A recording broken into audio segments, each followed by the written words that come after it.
할렐루야. 오늘도 주의 말씀을 통해서 여러분들과 만남을 갖기를 원합니다. 오늘은 요한복음 14장 1절에서부터 7절까지의 말씀을 통해서 예수님의 영접을 받은 사람들이라는 제목으로 말씀을 드리기를 원합니다. 우리가 예수님을 영접하기보다는 예수님이 우리를 영접하셔야 되는 그런 본문의 말씀을 통해서 여러분들과 주의 말씀을 통해서 교감이 있기를 원합니다. 다양하고 수많은 인생들이 이 세상에 살다가 떠나게 되는 것이죠. 그래서 이런 개념을 보통 우리는 세상에 다녀간다라는 의미로 이야기합니다.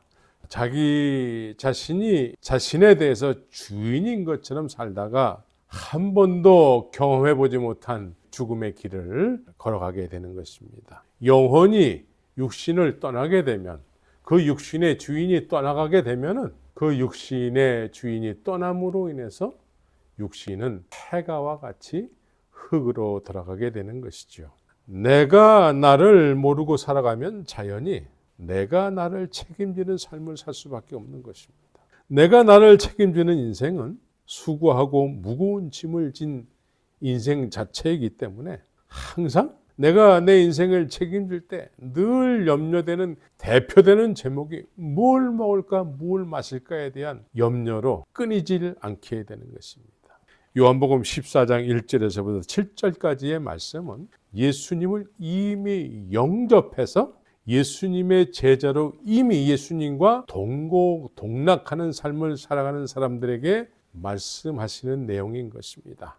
이 사람들이 예수님을 만나고 예수님을 영접해서 예수님의 제자로 살 수밖에 없는, 예수님이 나의 인생의 주인이다라는 의미로 예수님과 동고동락하는 삶을 이미 살고 있었던 사람들에게 예수님께서 말씀하시는 내용이라는 것입니다.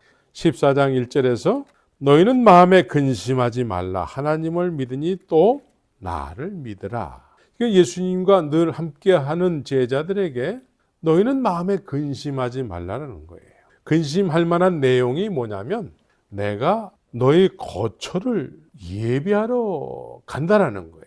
너희 거처를 예비하러 가기 때문에 그 일을 내가 하러 갈 때에 너희는 마음에 근심할 일이 생긴다라는 거예요. 하나님을 믿으니 또 나를 믿으라고 말씀하고 있는 것이지요. 그래서 예수님께서는 이렇게 믿음의 사람들에게 예수님께서 너희 거처를 예비하기 위해서 가는 일 때문에 근심을 할 일이 생길 거라고 말씀하면서 그러나 근심하지 말라라고 말씀하셨는데, 믿는 사람들에게 너희를 위하여 하지 말아야 될 행동에 대해서 말씀하고 있다라는 거예요. 믿는 사람들은 일단은 염려하면 안 된다라는 거예요. 나와 동행하고 있으면 더더욱 염려하지 말아야 되고, 특별히 마태복음 6장에서는 사람에게 보이려고 그들 앞에서 너희 의를 행치 않도록 주의하라라고 말씀하셨어요. 기도할 때에 이방인과 같이 중언부언하지 말아라. 또 너희를 위하여 보물을 땅에 쌓아두지 말라 말씀하셨어요. 우리 자신을 위해서 하는 행위들인데 이런 거 하지 말아라 라고 말씀하고 있는 것입니다. 너희 목숨을 위하여 무엇을 먹을까? 무엇을 마실까? 몸을 위하여 무엇을 입을까? 염려하지 말아라 말씀하셨습니다. 염려와 근심은 믿음의 대상을 실제적으로 믿지 못하거나 알지 못하기 때문에 하는 몸이 반응하는 그런 행위가 되는 것입니다. 실제적으로 믿음의 대상을 내가 분명히 알고 신뢰하고 그분을 믿는다면 염려와 근심이 있을 수가 없는 것인데, 염려와 근심은 내가 믿는다 하지만 아직 믿음의 대상을 신뢰하지 못하기 때문에 그래서 염려를 하게 되는 것이죠. 습관적인 불신의 행위가 염려와 근심인 것입니다. 하나님 입장에서는 나를 믿는다 하는데 사실은 네가 나를 믿지 않기 때문에, 나를 신뢰하지 않기 때문에, 나를 알지 못하기 때문에 염려하고 근심한다라는 거예요. 나를 믿는다면 염려하고 근심하지 말아라 라고 말씀하고 있는 것이죠. 그래서 예수님께서는 너희 천부께서 너희를 날아가는 참새보다도 귀하게 여기시지 않느냐라고 말씀하셨어요. 하나님께서 우리를 귀하게 여기시기 때문이라는 거예요. 그러면 내가 하나님으로부터 귀하게 여김을 받는 존재라는 것을 아는 것이, 알고 사는 것이 이게 믿음이에요. 내가 하나님으로부터 정말 귀하게 여김을 받고 긍휼히 여김을 받고, 그래서 늘 보호함을 받는, 내가 지금 보호함을 받고 있구나라는 것을 알고 살아가는 것이 이게 믿음인 것이죠. 한 번도 가보지 않은 죽음의 길로 들어갈 때에도 나와 동행하신다라는 것을 믿기 때문에 죽음을 두려워하지 않는 그런 남은 인생을 살게 되는 것이지요. 사망 권세가 깨트려졌다는 의미가 무엇일까요? 사망 권세가 깨트려지지 않으면 늘 두려움 속에서 살 수밖에 없는 것입니다. 천국보다는 이 현세가 더 동경이 되고, 그래서 더 장수하려고 하게 되는 것이죠. 그러나 사망 권세가 깨트려졌을 때에는 살고 죽는 것이 이제 주님께 달린 것이죠. 이제 죽음도 두려운 것이 아니고, 죽음 이후에 있게 될 놀라운 하나님의 나라가 실제적으로 나에게 확실하게 믿어져서 그것을 바라보면서 사는 것이, 이게 구원의 확신을 가지고 있는 믿음의 사람인 것입니다. 그래서 오늘 본문은 이미 예수님을 영접해서 예수님의 제자로 살아가는 사람들에게 예수님께서 말씀하시는 내용인데, 예수님을 영접해서 제자로 살고 있는 도마가 이렇게 물었어요. 주여, 어디로 가시는지 우리가 알지 못하고는 그 길을 어찌 알겠삼나이까? 이렇게 물은 이유는 예수님께서 이런 말씀을 하셨기 때문에 그렇습니다. 가서 너희를 위하여 처소를 예비하면 내가 다시 와서 너희를 내게로 영접하여 나의 있는 곳에 너희도 있게 하리라. 내가 가는 곳에 그 길을 너희가 알리라. 이렇게 말씀하셨어요. 그때에는 그 길을 아는 삶을 산다라는 거예요. 근데 도마는 아직 그 길을 알지 못하여서, 주여 어디로 가시는지 우리가 알지 못하고는 그 길을 어찌 알겠삼나이까에 대한 답변이 오늘 본문의 말씀이 되는 것입니다. 예수님께서 내가 너희를 위하여 처소를 예비하러 가노니, 이 말씀은 사실은 내가 지금 십자가로 가게 될 거야 라고 말씀하는 것이죠. 너희의 죄, 인류의 모든 죄를 위해서 이 세상 죄를 지고 가는 하나님의 어린 양으로서 십자가를 지고 이제 잠시 후에는 골고다로 가실 터인데, 이렇게 힘없이 로마 군병들에게 끌려가서 죽임을 당하는 그 일이 너희들에게는 힘없게 죽는 나의 모습으로 여겨질 거라는 거예요. 또한 십자가로 가는 예수님 앞에, 그 죽음의 길 앞에 이 제자들은 그 일이 근심되는 일이라는 거예요. 그래서 실제로 이 사람들은 근심하여서 예수님을 다 버려두고 다 뿔뿔이 흩어지게 된 것이지요. 십자가는 아무리 예수님을 쫓고 수많은 이적과 기사를 경험했다 할지라도 십자가 앞에는 누구나 다 근심할 수밖에 없는 그런 일이 되는 것입니다. 그런데 예수님은 이 십자가로 가는 이 일을 너희를 위하여 처소를 예비하러 가는 길이라고 표현하셨습니다. 그래서 가서 너희를 위하여 처소를 예비하면, 이것이 완성이 되면, 십자가에서 죽으시고 부활하신 이후에 이것이 완성이 됐을 때에 가서 너희를 위하여 처소를 예비하면 내가 다시 와서 너희를 내게로 영접하리라 라고 말씀하셨어요. 이 처소를 예비하러, 내가 너희를 위하여 처소를 예비하러 가는 이 일이 오늘 요한복음 14장 1절에서는 너희는 마음에 근심하지 말라, 근심하게 될 일이 된다라는 거예요. 그러나 근심하지 말라, 하나님을 믿으니 또 나를 믿어라 라고 말씀하게 되는 것이죠. 이 십자가는, 십자가를 경험하지 못한 사람들은 십자가 앞에서 누구나 다 근심할 수밖에 없는 일이 되는 것입니다. 내가 원래는 거기서 죽어야 되는데 우리는 죽는 것을 너무나 두려워하고 사망 권세가 깨트리지 않은 상태에서 이 죽음은 누구나 근심할 수밖에 없는 일이 되는 것입니다. 너희가 있어야 될 처소를 예비하러 내가 대신 간다라고 말씀하고 있는 거예요. 너희가 죽어야 될 그 길을 내가 지금 가는데 너희는 다 근심하게 될 일이라는 거예요. 그러나 근심하지 말라. 하나님께서는 계획이 있으시고 하나님을 믿으니 또 나를 믿으라는 거예요. 내가 이제 너희를 처소를 예비해서 이제 너희에게 다시 와서 너희를 영접하게 될 거라는 거예요. 그래서 근심하지 말라라고 말씀하고 있는 것입니다.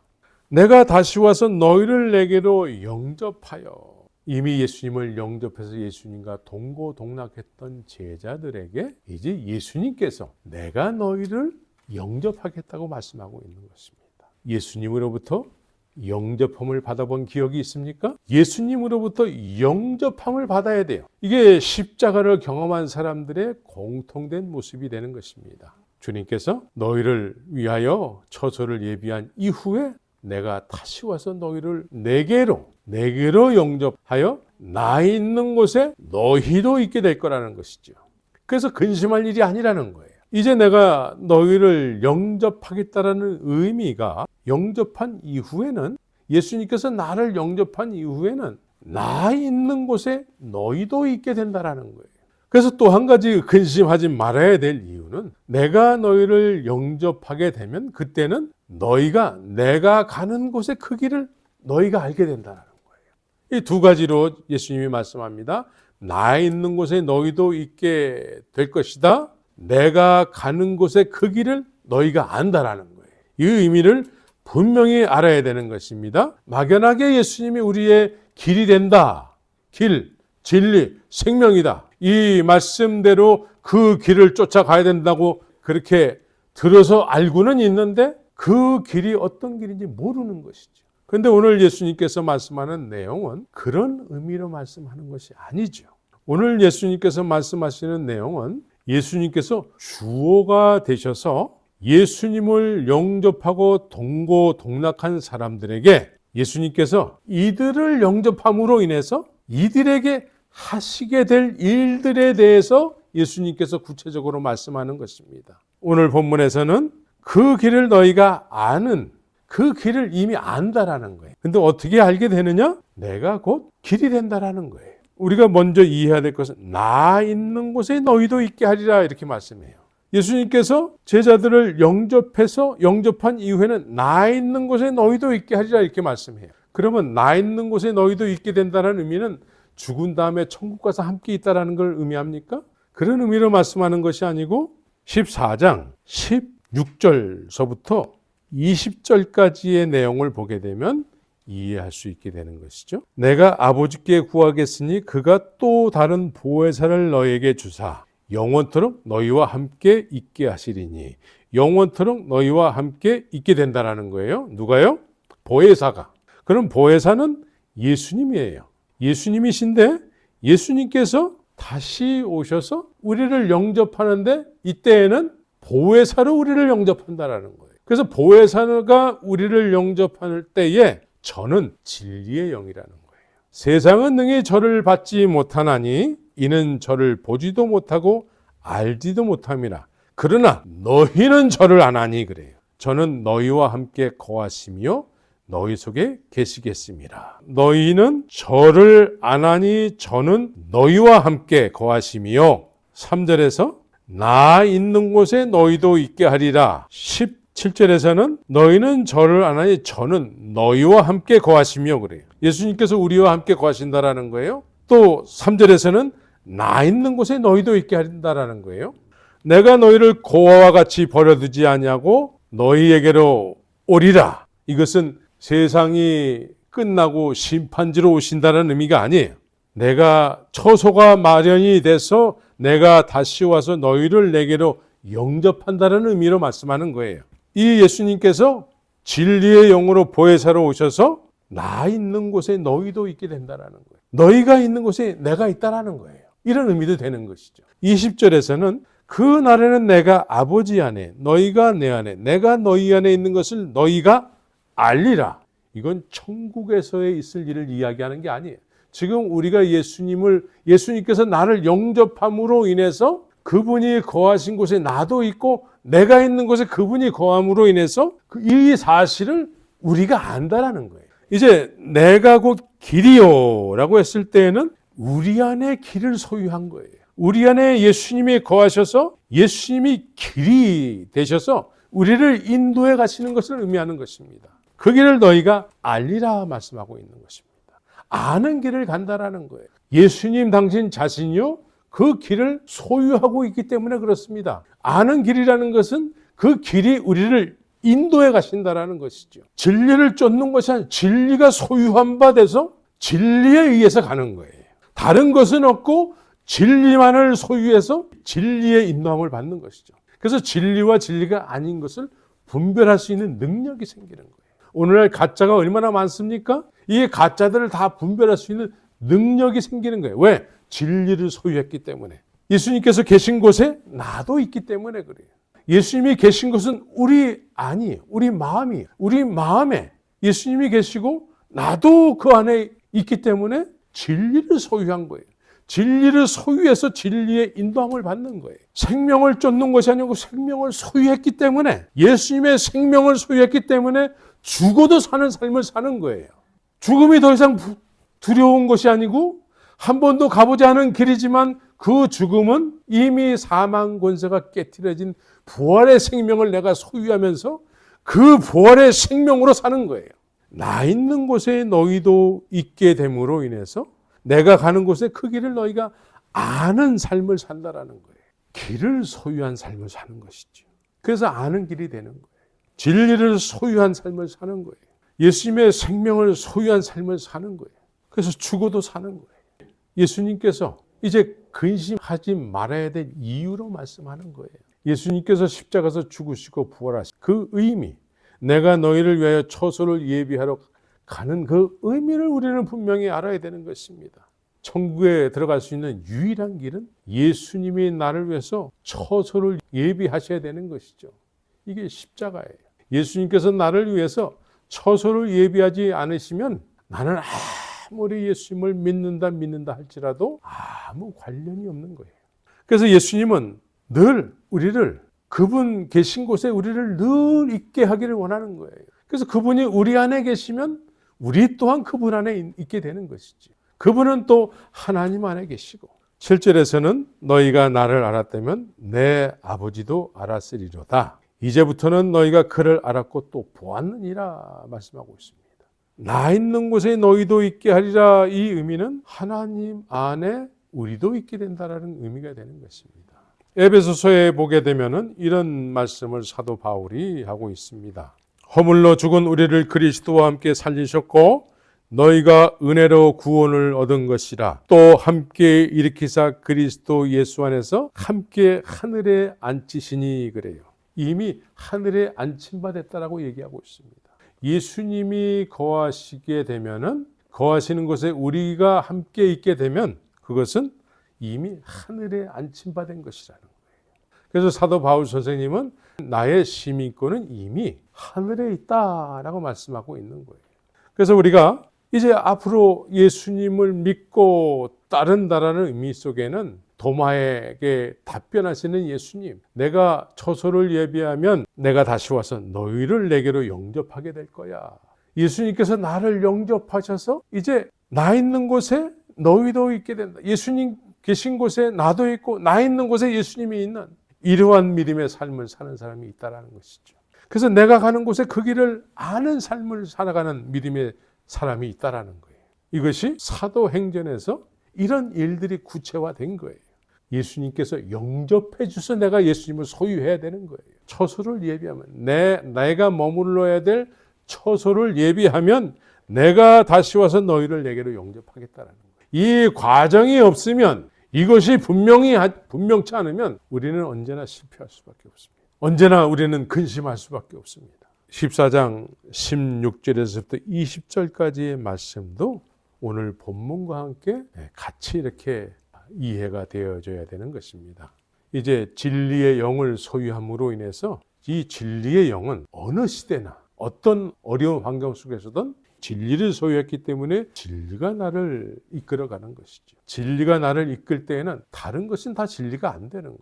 오직 하나님만이 진리요 하나님께서 인도하시는 그 길을 걷게 되는 것입니다. 자기 사람들을 끝까지 사랑하시는 예수님에 의해서 인도함을 받는 삶을 사는 거예요. 이제 예수님께서 나에게 중심이 되어 주셔서 길이 되어 주시고 진리가 되어 주시고 생명이 되어 주셔서 죽어도 사는 그런 남은 인생을 사는 것이죠. 사망 권세가 이미 깨트려져서 말로만이 아니라 실제로 예수님을 증언하는 증인의 삶을 살게 되는 것입니다. 우리는 우리의 노력과 의지로 주님께서 가신 길을 쫓아갈 수가 없습니다. 예수님을 어떻게 우리의 노력, 우리의 실력으로 닮을 수가 있겠습니까? 그러면 예수님이 이 세상에 오실 이유가 없는 거예요. 예수님께서 나를 위해서 이 세상에 오신 것은 내가 있어야 될 처소를 예비하기 위해서 오신 거예요. 십자가로 가시기 위해서 이 세상에 오신 거예요. 우리가 예수님을 닮을 수 있는 유일한 길은 처소를 예비하러 가노니 가서 너희를 위하여 처소를 예비하면 내가 다시 와서 너희를 내게로 영접하여 나 있는 곳에 너희도 있게 될 때에 이때에 이제 우리가 예수님을 닮을 수 있는 능력이 생기는 거예요. 예수님을 소유했기 때문에, 예수님을 생명으로 소유했기 때문에 예수님의 생명이 나로 하여금 예수님을 닮게 하는 어떤 그런 역할을 하시기 때문에 그렇습니다. 예수님께서 나를 영접해 주시지 않으면 나는 언제나 그 길이 어떤 길인지 모르는 상태에서 신앙생활하는 거예요. 우리는 말씀을 통해서 예수님의 의도하심을 우리가 알아야 돼요. 내가 너희를 위해서 처소를 예비해야 되고 처소가 예비된 이후에는 내가 다시 너희를 영접하게 한다라는 거예요. 내가 영접을 한번 받아봐야 되는 거예요. 사람들을 따라하는 영접은 영접이 아닌 거예요. 영접은 어떤 것이 진정한 영접이 될 수 있습니까? 진정한 영접은 여리고성에 노총교회가 세워졌습니다. 여리고성에 어느 날 예수님이 그 여리고성을 지나가고 계시는 것이죠. 예수님이 계신 곳은 어디나 교회가 되고 예배가 되는 것입니다. 여리고성에 노총교회가 세워지는데 많은 사람들이 구경꾼이고 군중이에요. 군중으로서 물론 예수님의 소문을 듣고 예수님을 보기 위해서 수많은 사람들이 모였습니다. 개인적으로 주님과 전혀 관계가 없어요. 이 노총교회가 세워졌을 때에 예수님과 유일하게 관계를 맺은 사람이 있어요. 삭개오라는 사람인 것이죠. 그 예배 자리에서 예수님이 어떠한 분인지를 알고자 하여 자기의 모든 것을 다 내려놓은 사람이에요. 세리장이었는데 그 세리장이 나무에 올라간다는 건 세리장을 포기하는 거예요. 수많은 사람들에게 손가락질 받을 수 있는 행위가 되는 것이죠. 예수님이 어떠한 분인가를 알고자 하는 것이 너무나 더 앞서 있기 때문에 나를 내려놓는 건 그렇게 문제가 되지 않아요. 예수님 어떤 분인지 소문을 듣고 이 삭개오도 여리고성에 예수님이 지나가는 그 자리에 나왔지만 다른 사람들과 달리 예수님이 어떤 분인지를 알고자 하는 열정이 자기가 세리장인데도 불구하고 뽕나무에 올라가서 예수님을 보기를 원했다라는 거예요. 예수님은 중심을 보신다라는 이야기를 우리가 오래전부터 들어서 알고 있습니다. 이렇게 뽕나무에 올라온 삭개오를 예수님이 보신 거예요. 삭개오를 그 전에 다른 장소에서 만난 적이 없습니다. 그런데도 불구하고 예수님께서는 삭개오의 이름을 부르셨습니다. 베드로의 이름을 부른 것처럼, 아브라함의 이름을 부른 것처럼 삭개오의 이름을 알고 계신 예수님, 삭개오의 인생을 시작하신 분이라는 거예요. 그 예수님께서 삭개오의 이름을 부르게 되는 것이죠. 어떠한 분인지 알고자 하여 자기의 모든 것을 다 내려놓고 뽕나무에 올라갔더니 예수님의 얼굴이 훤히 잘 보이는 자리였어요. 예수님도 그 자리에 올라가선 삭개오가 잘 보이는 것이죠. 예배는 서로가 서로의 눈동자가 마주치는 것이 예배인 것이죠. 예수님은 당신 자신을 사람들에게 알려주기를 원해요. 목마름으로 예수님을 알고자 하는 사람들에게 알려주시게 되는 것이죠. 그래서 삭개오가 예수님을 눈으로 마주치고 이름을 불림을 받아서 예수님이 어떠한 분인지를 알게 됨으로 인해서 그동안에 자기의 모든 것이라고 여겼던 자기의 소유의 절반을 필요한 자들에게 나눠주겠다 얘기하고 있습니다.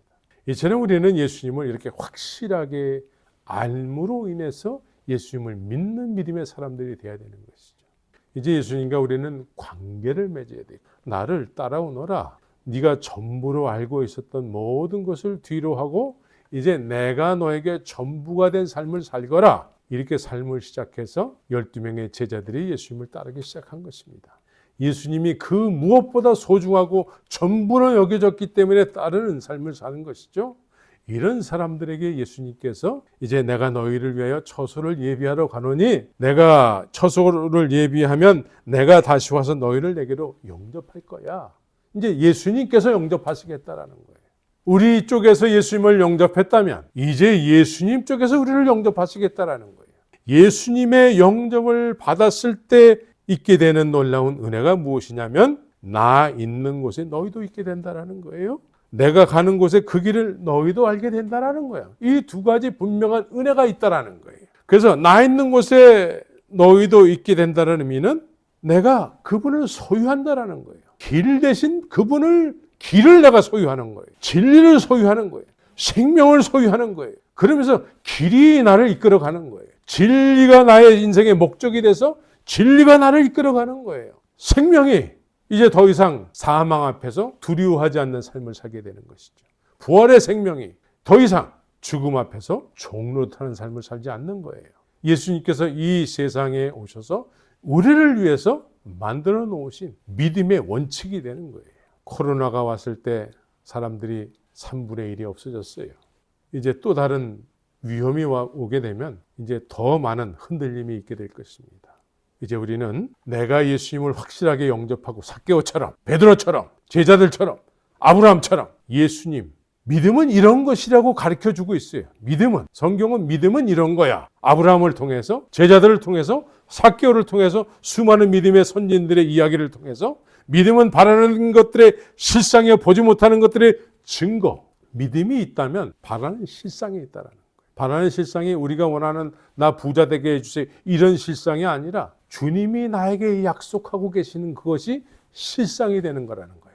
주님으로부터 영접을 받는 성경적 믿음을 통해서 길을 소유하고 진리를 소유하고 생명을 소유해서 아버지께로 가는 길이 예수님을 소유함으로 인해서 그 길로 인도함을 받는 삶을 살아야 되는 것입니다. 그래서 믿음은 항상 예수님이 주어가 된 삶을 살게 되는 거예요. 우리가 주어가 되면 안 돼요. 주님이 주어가 되어 주셔서 주님께서 나의 머물러야 될 처소를 예비하셨다면 예비된 처소를 통해서 나를 그곳으로 인도하기 위해서 나를 영접한다라는 거예요. 그곳에 가게 하기 위해서, 그곳에 살게 하기 위해서 나를 영접한다라는 거예요. 그 영접의 의미는 나 있는 곳에 너희도 있게 된다는 것이고 그때는 내가 가는 곳에 그 길을 알게 된다는 거예요. 도마도 그 길을 몰랐지만 도마도 이제 그 길을 알게 된다는 거예요. 왜? 그 길을 소유했기 때문에. 예수님께서 영접했기 때문에.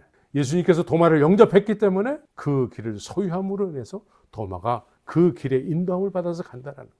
그 길을 소유하지 못한 상태에서 그 길을 간다? 갈 수 없는 거예요. 이걸 우리는 분명히 알아야 되는 것입니다. 예수님께서 나를 영접할 수 있는 놀라운 은혜의 자리에 우리가 나가기를 힘써야 되는 것입니다. 예수님이 나를 영접해 주셔야 돼요. 우리가 예수님을 영접했다면 이제 예수님께서 나를 영접하는 그런 놀라운 은혜가 있기를 위해서 간절히 기다리는 믿음의 삶을 살고 결국은 오순절에 마가의 다락방에서 10일 이상을 기도하면서 기다렸던 것처럼 우리도 그런 기다림 속에서 나를 영접하러 오시는 예수님을 소유하고 그 소유한 바 된 예수 그리스도와 함께 남은 육신의 때를 주님과 함께 동행하는 은혜의 삶을 살아야 될 줄 믿습니다. 그렇게 모두가 살기를 예수의 이름으로 축원합니다.